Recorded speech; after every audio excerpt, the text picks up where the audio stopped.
O milagre que mudou a vida de Ricardo, quando a fé venceu a síndrome do coração esquerdo. Ricardo era um homem de 42 anos, pai de 2 filhos, que sempre trabalhou duro para sustentar a família. Como mecânico, passava longas horas na oficina, muitas vezes chegando em casa exausto, mas sempre com um sorriso no rosto para a esposa, Ana, e os filhos, Lucas e Sofia. Porém, há alguns meses, algo estava muito errado. Ele começou a sentir uma dor intensa no peito, como se algo estivesse apertando seu coração. A princípio, achou que era apenas cansaço, mas a dor piorava a cada dia. Até que, em uma tarde, enquanto consertava um carro, Ricardo sentiu uma pontada tão forte que quase desmaiou. Assustado, Ana o levou correndo ao hospital. Os exames foram implacáveis: síndrome do coração esquerdo hipoplásico, uma malformação congênita rara, em que o lado esquerdo do coração não se desenvolve corretamente, comprometendo o fluxo sanguíneo. Os médicos foram diretos: Senhor Ricardo, seu caso é grave. Precisará de uma cirurgia de alto risco, e mesmo assim, as chances de complicações são grandes. Seu coração está muito fraco. Ana chorou ao seu lado. Os filhos, ainda crianças, não entendiam bem, mas sentiam o desespero dos pais. Ricardo, que sempre foi forte, sentiu-se quebrado. Como vou deixar minha família sozinha? Pensava, enquanto as contas médicas se acumulavam e o medo da morte o consumia. A busca por uma solução que a medicina não tinha. Uma noite, enquanto Ana assistia à televisão, um programa chamou sua atenção. Era um culto na Igreja Universal do Reino de Deus, onde pessoas davam testemunhos de cura.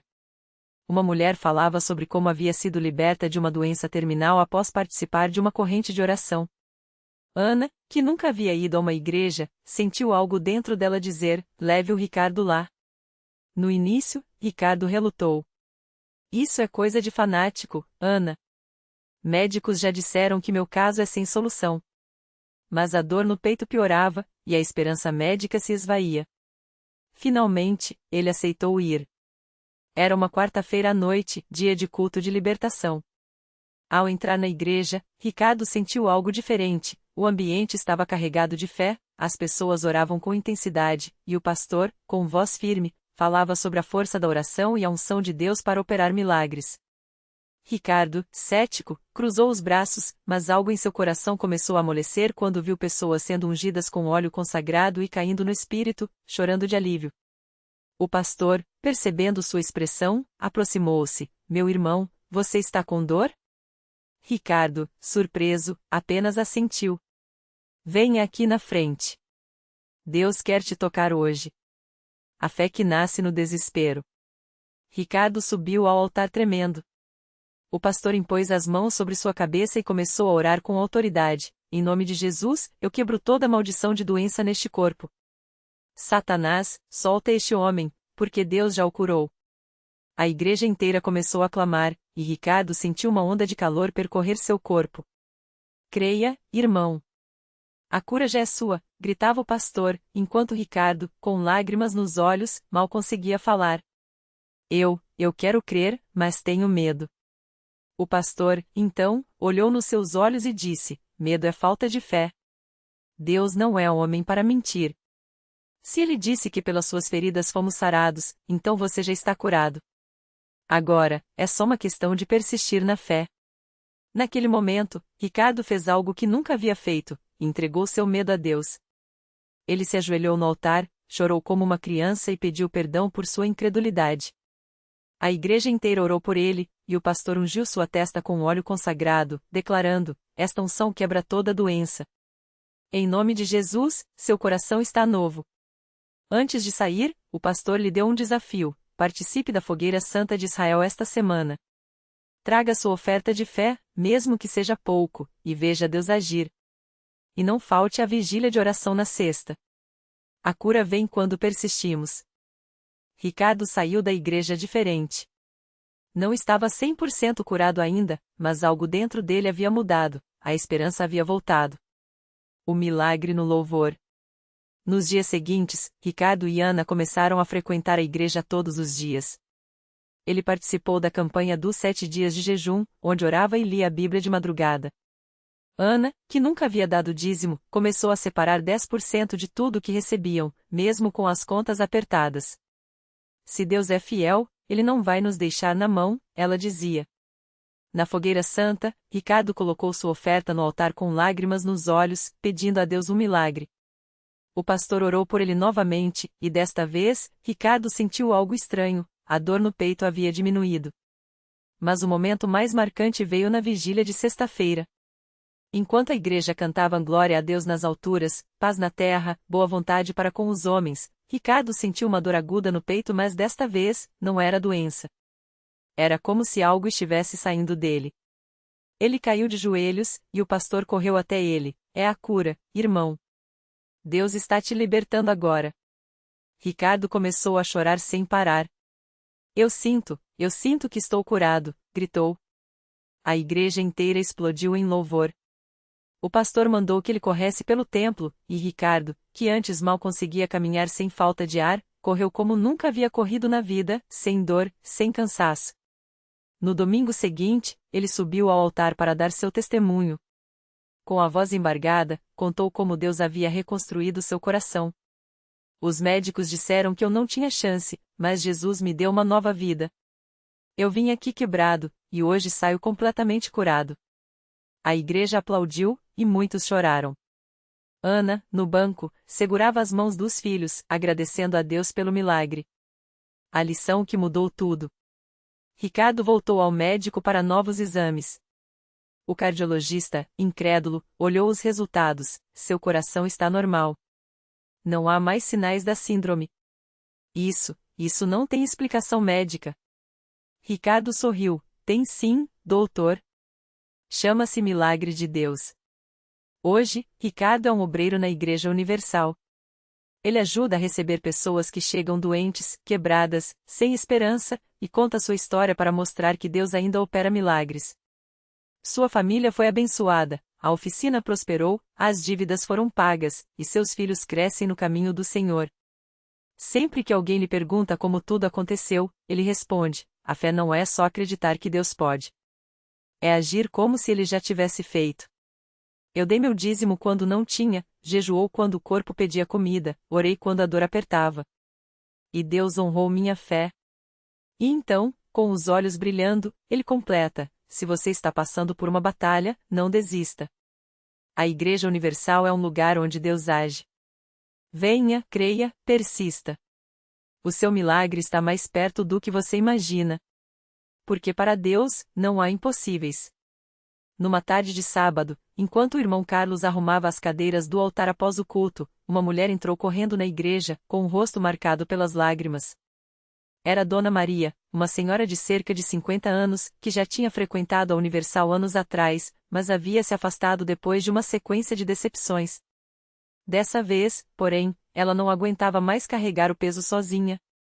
Pastor, eu não sei mais o que fazer. Ela chorou, segurando um envelope amassado nas mãos. Meu filho, o João, está preso há 3 anos. Ele se envolveu com más companhias, drogas, e agora está numa situação terrível. Os advogados dizem que não tem jeito, que ele vai pegar 10 anos. Eu já vendi tudo o que tinha para pagar as custas, mas não adianta. Só Deus pode tirá-lo de lá. O irmão Carlos olhou nos olhos dela e viu o mesmo desespero que já tinha sentido um dia. Mas também viu uma centelha de fé, pequena, mas viva. Dona Maria, o senhor sabe que lugar é esse aqui? Ele perguntou, apontando para o altar. Esse é o lugar onde Deus quebra cadeias. Não é cadeia de ferro, não é grade, não é lei dos homens que vai segurar quem Deus quer libertar. Mas tem uma coisa, a senhora vai ter que fazer a sua parte. Ela enxugou as lágrimas, esperançosa. O que eu tenho que fazer? Primeiro, a senhora vai jejuar 3 dias, só água e suco. Segundo, vai trazer o nome do seu filho escrito num papel e colocar no altar, como uma oferta de fé. Terceiro, a senhora vai dizimar, mesmo que seja pouco, porque quando a gente entrega o que tem, Deus entrega o que a gente não tem. E quarto, ele segurou as mãos dela com firmeza, a senhora vai vir todo sábado, sem faltar, até ver a vitória. Dona Maria hesitou. Mas pastor, eu não tenho dinheiro nem para o ônibus direito. O irmão Carlos sorriu. Deus não olha o tamanho da oferta, e sim o tamanho do coração. Se a senhora tiver só R$1, trate de dizimar esse real. O resto, deixe com ele. Ela assentiu, decidida. Naquele momento, algo dentro dela mudou. Não era mais uma mãe desesperada, mas uma guerreira disposta a lutar na fé. Os 3 dias de jejum foram difíceis. Dona Maria sentia o corpo fraco, mas a cada oração, uma força nova surgia. No 3º dia, enquanto ela colocava o papel com o nome do filho no altar, uma paz inexplicável encheu seu coração. Ela não sabia como, nem quando, mas tinha certeza, João sairia daquela prisão. Passaram-se 2 semanas. Dona Maria não faltou a nenhum culto, mesmo que às vezes chegasse a pé, sob chuva ou sol forte. Até que, numa quinta-feira à noite, enquanto ela orava em casa, o telefone tocou. Era uma voz que ela não ouvia há anos. Mãe, sou eu, João. Ela quase deixou o aparelho cair. Meu filho. Onde você está? O que aconteceu? Eu saí, mãe. Hoje de manhã, o juiz revisou meu caso e eles acharam um erro no processo. Disseram que eu posso sair em liberdade condicional. Já estou em casa, mãe. Já estou livre. Dona Maria caiu de joelhos, chorando e agradecendo a Deus. Não era um sonho. Era real. Seu filho, que todos diziam estar perdido, estava em casa, são e salvo. No sábado seguinte, ela subiu ao altar com João ao seu lado. O jovem, antes rebelde e perdido, agora olhava para a igreja com olhos úmidos. Eu não merecia isso, pastor, ele disse, segurando a Bíblia que havia ganho naquele dia. Mas Deus me deu outra chance. Agora, eu vou viver para ele. O irmão Carlos sorriu, lembrando de sua própria história. Isso aqui não é religião, meu irmão. Isso aqui é poder. Deus não muda a história de quem só acredita. Ele muda a história de quem obedece, de quem persiste, de quem não desiste no meio do caminho. E olhando para a igreja cheia, ele completou. Se você está aqui hoje com um problema que parece sem solução, saiba uma coisa, Deus não precisa de muito tempo para fazer um milagre. Às vezes, basta uma oração sincera, um jejum de fé, um dízimo de obediência. Porque quando a gente faz a nossa parte, Ele faz a dele. E a parte dele é sempre maior do que a gente imagina. Naquele dia, mais uma família saiu da Universal transformada. E o irmão Carlos, com o coração cheio de gratidão, sabia que aquela não seria a última história de milagre que ele veria. Porque onde há fé, Deus age. E onde há obediência, os impossíveis se tornam possíveis. Naquela mesma noite, enquanto o irmão Carlos ainda sentia o calor da unção no peito, uma mulher chamada Dona Maria entrou na igreja com os olhos inchados de chorar. Ela carregava nas mãos uma foto amarelada do filho, o Lucas, que há 5 anos tinha se envolvido com drogas e desaparecido das ruas de São Paulo. A polícia já tinha desistido, os vizinhos cochichavam que ele devia estar morto, e até o marido dela, desanimado, tinha parado de procurar. Mas Dona Maria não. Ela ouviu o testemunho do irmão Carlos e algo dentro dela gritou: se Deus fez por ele, pode fazer por mim. Sem pensar 2 vezes, foi até o altar, ajoelhou-se e começou a clamar. Não eram palavras bonitas, eram gritos de uma mãe que não aguentava mais viver naquele vazio. Os obreiros se aproximaram, impuseram as mãos sobre ela, e o pastor orou com autoridade: Senhor, onde estiver o Lucas, o Senhor vai tocá-lo agora. Quebra as correntes, quebra as amarras, e traz esse filho de volta para os braços da sua mãe. Dona Maria saiu da igreja naquela noite com uma certeza que não tinha há anos: seu filho voltaria. 3 dias depois, enquanto ela preparava o café da manhã com as mãos trêmulas de expectativa, ouviu batidas fracas na porta. Quando abriu, não acreditou no que viu: um homem magro, de barba por fazer, olhos fundos, mas com o mesmo sorriso tímido do seu menino. Era Lucas.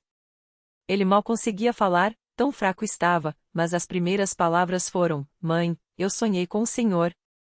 Um homem de branco me seguiu na rua e disse: Sua mãe está te esperando. Volte. Aí eu acordei no hospital, e os médicos disseram que eu quase morri de overdose. Mas algo me puxou para cá, como se uma mão me guiasse. Dona Maria caiu de joelhos, abraçou as pernas do filho e chorou como nunca. Não eram lágrimas de dor, eram de alívio, de gratidão, de um milagre que só Deus poderia ter feito. Porque como um viciado, sem documento, sem dinheiro, conseguiria atravessar a cidade e chegar exatamente na porta da sua casa, que ele nem sabia mais onde ficava? No domingo seguinte, os dois estavam na Universal. Lucas, ainda fraco, mas com os olhos brilhando de uma paz que não tinha anos, subiu ao púlpito para dar seu testemunho. Eu não sei explicar como cheguei aqui. Só sei que Deus me tirou do lixo e me trouxe de volta. E se ele fez isso por mim, pode fazer por qualquer um. O pastor sorriu e olhou para a igreja lotada. Isso aqui não é coincidência, não é sorte. É o poder de Deus agindo quando a gente faz a nossa parte. Quantos aqui precisam de um milagre assim? Quantos têm um filho, um marido, uma situação que parece perdida? Levante a mão e creia, se Deus trouxe o Lucas de volta, ele pode mudar a sua história também. E enquanto as mãos se levantavam, os corações se encheram de esperança. Porque na Universal, não são só palavras que se ouvem. São milagres que se veem. São vidas que se transformam. E cada história como a de Dona Maria e Lucas prova uma coisa: quando a gente obedece, jejuando, orando, dizimando e crendo de verdade, Deus não apenas ouve, Ele age. E quando Ele age, nada fica igual. Naquela mesma noite, enquanto o culto ainda seguia com louvores e testemunhos, uma mulher chamada Ana, que estava sentada nos fundos da igreja, não conseguia conter as lágrimas.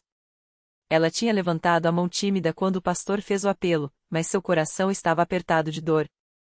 Seu filho, o Pedro, de 19 anos, estava há 3 meses desaparecido. A polícia tinha desistido do caso, os vizinhos já falavam em aceitar a realidade, e até seu marido, desanimado, tinha parado de procurar. Se Deus é tão poderoso, por que não me mostra onde meu filho está? Ela chorava todas as noites, apertando contra o peito a camisa que era dele, ainda com seu cheiro. Mas naquela noite, algo dentro dela mudou. Quando ouviu o testemunho de Dona Maria, foi como se uma voz sussurrasse em seu coração: se Deus trouxe o Lucas de volta da morte, Ele pode trazer o Pedro de volta para você. Ana não tinha mais forças para duvidar. Ela se ajoelhou ali mesmo, entre os bancos, e fez um pacto com Deus: Senhor, eu não tenho mais nada a oferecer, só minha fé. Se o Senhor me devolver meu filho, eu vou servir a Ti pelo resto da minha vida. Vou jejuar, vou dizimar, vou trazer ele aqui na igreja. Só me mostra onde ele está. No dia seguinte, Ana acordou com uma determinação que não sentia há meses. Ela pegou a Bíblia que ganhará na Universal, abriu em Salmos 91 e começou a declarar: o anjo do Senhor acampa-se ao redor dos que o temem e os livra. Enquanto lia, uma ideia clara veio à sua mente: o galpão abandonado perto da estação de trem. Era um lugar que Pedro costumava frequentar quando era adolescente, mas que ela nem pensava mais. Não, isso não faz sentido, ela tentou racionalizar, mas a paz que invadiu seu coração foi tão forte que ela não teve dúvidas: era Deus falando. Sem contar para ninguém, nem para o marido, que já a chamava de louca por não desistir, Ana pegou um ônibus até o local. O galpão estava fechado com cadeados, mas ela notou uma janela entreaberta no fundo. Com o coração na mão, ela chamou: Pedro. Pedro, meu filho, é a mamãe. Silêncio. Então, um barulho fraco veio de dentro. Algo se mexendo. Ana gritou de novo, e dessa vez, uma voz rouca respondeu: Mãe, é você? Quando os bombeiros arrancaram a porta, encontraram Pedro fraco, desidratado, mas vivo. Ele tinha sido sequestrado por uma quadrilha que usava o galpão como esconderijo, mas conseguiram fugir há 2 semanas e ele ficou preso lá dentro, sem forças para pedir ajuda. Eu orava todo dia, mãe, ele contou depois, abraçado a ela no hospital. Pedi a Deus que te mandasse me encontrar. E hoje, quando ouvi sua voz, soube que era ele quem tinha te guiado. Uma semana depois, Pedro e Ana estavam sentados na Universal, lado a lado, durante o culto de ação de graças. Pedro, que antes vivia nas ruas e se metia com más companhias, agora olhava para o pastor com olhos brilhantes enquanto seguirá a oração de entrega. Eu não sei como agradecer a Deus por me dar uma segunda chance, ele disse, segurando a Bíblia que a mãe lhe deu. Mas eu juro que vou viver para ele. E assim, mais uma história de milagre se juntava às tantas outras naqueles bancos. Porque na Universal, não é só sobre vir e ouvir, é sobre vir e experimentar. É sobre pessoas comuns, como Dona Maria e Ana, que não tinham mais esperança, mas que, ao obedecerem à palavra, viram Deus mover o impossível. E cada vida transformada ali é um grito para quem ainda duvida: Deus não mudou. Ele ainda faz milagres. E o próximo pode ser o seu. No domingo seguinte, Pedro chegou cedo à Universal, não mais com o cheiro de rua ou a vergonha no olhar, mas com um sorriso largo e uma camisa social que a mãe havia passado com tanto cuidado. Ele não queria perder nem um segundo daquele lugar que lhe havia devolver a dignidade. Enquanto esperava o culto começar, viu uma senhora sentada sozinha nos últimos bancos, com as mãos trêmulas e os olhos inchados de chorar. Era Dona Rosa, uma viúva que há meses lutava contra uma doença no fígado que os médicos já tinham desistido de tratar. Pedro não pensou duas vezes. Sentou-se ao lado dela e, com a mesma simplicidade com que havia sido acolhido, perguntou: "A senhora já entregou isso para Jesus?" Dona Rosa olhou para ele, surpresa com aquela voz jovem cheia de uma fé que ela já não tinha. "Filho, eu já orei tanto. Os médicos disseram que não tem jeito." Pedro, então, abriu sua Bíblia na página que o pastor havia marcado no culto anterior, Jeremias 32, 27, e leu em voz alta: "Eis que eu sou o Senhor, o Deus de toda a carne. Acaso haverá coisa alguma difícil para mim?" Nesse momento, o pastor subiu ao púlpito e anunciou: "Hoje é um dia de milagres. Deus vai tocar vidas aqui de uma forma que ninguém vai sair igual." E foi exatamente o que aconteceu. Enquanto a congregação orava, Dona Rosa sentiu algo quente percorrer seu corpo, como se uma mão invisível tivesse pressionado seu abdômen. Ela gritou, não de dor, mas de alívio, e caiu de joelhos. Quando se levantou, a dor que a acompanhava há meses havia sumido. No dia seguinte, os exames confirmaram: seu fígado estava completamente curado. Os médicos não tinham explicação. Ela tinha: "Deus me curou na Universal." Mas os milagres não paravam por ali. Na mesma semana, Ana, a filha de Dona Maria, que havia sido libertada das drogas, voltou à igreja com uma notícia que fez até os obreiros chorarem. Ela segurou o microfone com mãos firmes e contou: "Eu fui chamada para uma entrevista de emprego semana passada. Quando cheguei lá, o gerente me olhou e disse: 'Você não é a moça que estava na reportagem daquele programa de TV?' Era sobre a minha história de superação, que a Universal tinha compartilhado nas redes. Ele me contratou na hora. Hoje, eu tenho um trabalho honesto, um salário e, acima de tudo, paz no coração." Enquanto Ana falava, Pedro, que agora ajudava como voluntário nos cultos, olhava para os novos rostos que chegavam, pessoas quebradas, como ele havia sido. Um jovem viciado em crack, uma mãe desesperada por um filho rebelde, um homem que havia perdido tudo na pandemia. Ele sabia que, para muitos, aquelas paredes eram a última esperança. Mas também sabia, por experiência própria, que ali não era o fim. Era o começo. Porque na Universal, as histórias não terminam com uma felizes para sempre ou vago. Elas continuam, dia após dia, com pessoas que antes não tinham rumo e agora têm um propósito. Com famílias que estavam destruídas e hoje se reúnem para louvar. Com corpos que estavam doentes e agora pulam de alegria. E o mais lindo é que, a cada testemunho, a fé de quem ainda duvida é sacudida. Porque se Deus mudou a vida deles, do viciado, da viúva, da mãe desesperada, por que não pode mudar a sua? E assim, a cada culto, a cada oração, a cada vida restaurada, a mensagem se repete, ecoando pelos corredores como um convite: venha. Experimente. Deus está aqui. O milagre que não termina. Era noite de quarta-feira quando ele viu ela entrar pela primeira vez, uma mulher de olhos inchados, mãos trêmulas e um bebê no colo. O desespero transbordava em cada passo. "Meu filho tem 3 meses e os médicos disseram que não vai sobreviver à noite", sussurrou, enquanto lágrimas caíam sobre o rostinho pálido da criança. O pastor não prometeu nada além de oração. Mas ali, entre lágrimas e clamores, algo mudou. Na manhã seguinte, o hospital ligou, os exames, inexplicavelmente, estavam normais. O bebê, que deveria ter partido, chorou forte ao ser abraçado pela mãe. "Eles não entendem", ela repetia, apertando a criança contra o peito. "Mas eu sei." Deus ouviu. Aquilo não foi um fim, foi o primeiro capítulo de uma vida reescrita. A mulher voltou, dessa vez com o marido, um homem quebrado pelo vício que, ao ver o milagre do filho, quebrou também seu orgulho.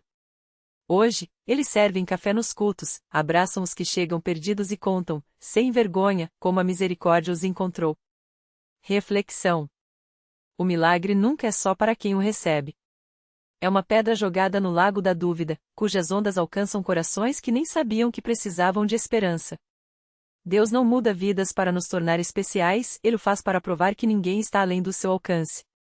Nem o viciado que já desistiu. Nem a mãe que não tem mais lágrimas. Nem você, que lê isso agora e pensa, mas o meu caso é diferente. Lição: a fé não é a certeza de que Deus vai agir como queremos, mas a confiança de que Ele age quando precisamos, mesmo que seja na última hora, no último suspiro, no último pedaço de força que nos resta. O convite segue de pé, ecoando além daquelas paredes: venha. O que parece fim, aqui vira começo. E o começo, aqui, nunca é pequeno. Porque na Universal e na vida de quem crê, os milagres não são exceção. São apenas o jeito de Deus assinar sua presença.